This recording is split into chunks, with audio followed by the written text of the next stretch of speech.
see Megyn Kelly get left speechless as Tucker Carlson exposes Kamala Harris for what he thinks she really is. Guys, this is going to be a lot of fun. I know you're going to like it. We love Tucker Carlson, folks. We really do. As everybody knows, he is more than willing to challenge Republican orthodoxy on a regular basis, and this is no exception to that. So it's going to be a fun ride. Buckle up, and you're going to enjoy it. But first, everybody, do me a big favor, okay? Like our video, share it around, and if you are new, subscribe to the Resist Mainstream YouTube channel so we can keep bringing you guys this great content. As always, everybody, I'm your host, Darian. Let's get into the show.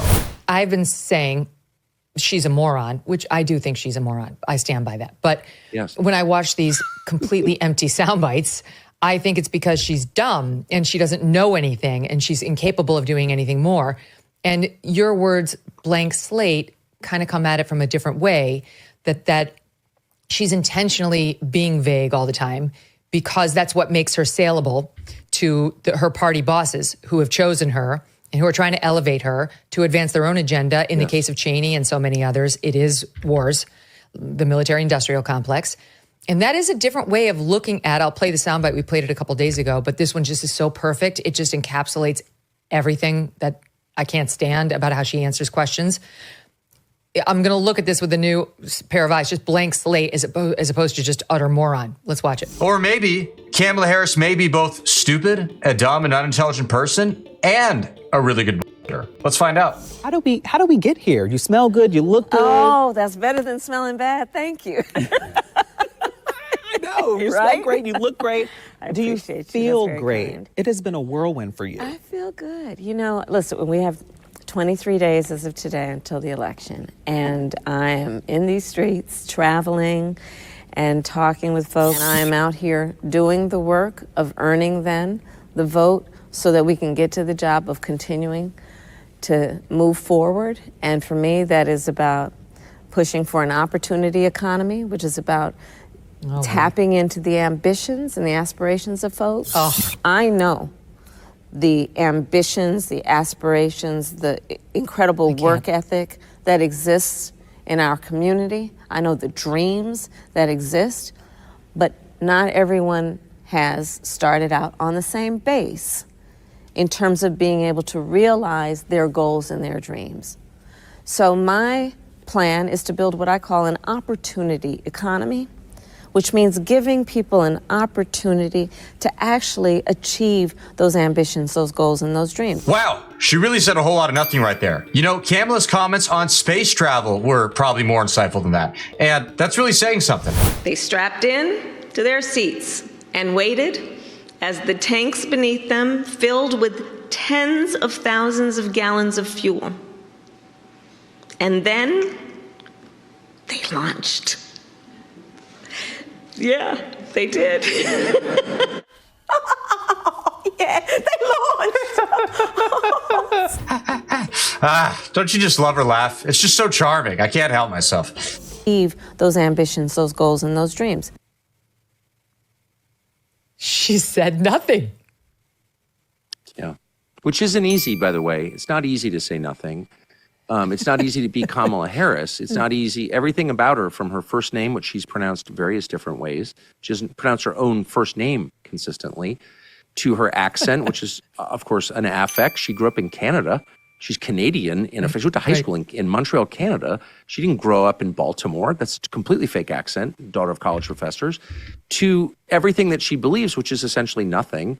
And to play that role over so many years with nothing inside is not an easy thing. I don't think she's stupid. I think there are different kinds of intelligence. I think she's a high feral intelligence, an animal intelligence, which is a really useful thing. I wish I had more of it myself. I mean that. But she's just pure ambition, and she'll be what she needs to be. But when I watch that, every time I watch her, I get the same vibe, which is fear. She's afraid. And of course she's afraid because she doesn't believe anything. When you know and you believe what you believe, and if you have limits to what you'll say, to how dishonest you'll be, there's a kind of freedom in that. Like, I'm not going to do that, period. I've already decided. You know, all of us kind of go through this. But there's the rare person, not so rare in politics, unfortunately, she's one of them, who doesn't have any limits at all. They really don't have limits. A great example is their ever-shifting accents that never seem to stop. Now it's time for Lefties Losing It, and let's start with the many accents of Chameleon Kamala. She can go from Ivy League to the ghetto. So, friends, 64 days. Let's just get through the next 64 days. How about that? She's even pulled out a little Latino heat in recent weeks, but I believe this may be the first time she's tried a Jamaican accent. Have you no empathy, man? Yes. You know, for the suffering of other people. Have you no sense of purpose? She's so authentic, so likable and confident. Of course, I jest. Now, Kamala has a man problem, and it's not just Doug, knock him out, Emhoff. No, he's not the only one causing her headaches. But the fact that so many American men, including black men, do not want to vote for her. Now, the reasons are numerous. They're real and valid reasons. But of course, the simplistic take is that these men must be sexist. Here is Barack Obama lecturing the brothers, as he calls them, on why they must back Kamala. We have not yet seen the same kinds of energy and turnout in all quarters of our neighborhoods and communities as we saw when I was running. Now, I also want to say that seems to be more pronounced with the brothers. He then went on to lecture them about why they must pick Kamala and why any reluctance must be due to what sexist, misogynist monsters they are.